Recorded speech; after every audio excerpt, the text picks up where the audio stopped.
അടുത്ത 26 വർഷത്തിനകം കേരളത്തിലെ വയോജനങ്ങളുടെ ജനസംഖ്യാനുപാതം 30% ഉയരുമെന്ന് സംസ്ഥാനത്തിനായി തയ്യാറാക്കുന്ന വയോജന നയം 2025 കരടിൽ പരാമർശിക്കുന്നു. International institute four migration and development ഈ വർഷം നടത്തിയ പഠന റിപ്പോർട്ടിലാണ് ഇങ്ങനെയുള്ളത്. കേരളത്തിലെ ശരാശരി വയസ്സ് ദേശീയ ശരാശരിയേക്കാൾ 8 വർഷം കൂടുതലാണ്. 2004 ഈ വ്യത്യാസം 5 വർഷം മാത്രമായിരുന്നു. 2011 12.5% വയോജനങ്ങളുടെ ജനസംഖ്യാനുപാതം 2021 15% ഉയർന്നു. 2051 ഇത് ഇരട്ടിയാകുമെന്നാണ് റിപ്പോർട്ട്.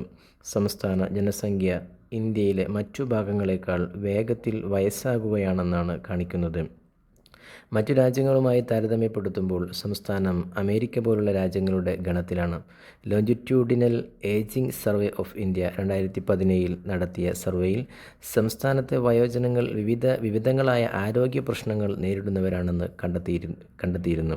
34.75% പ്രമേഹ രോഗികളും 53.24% രക്തസമ്മർദ്ദ രോഗികളുമാണ്.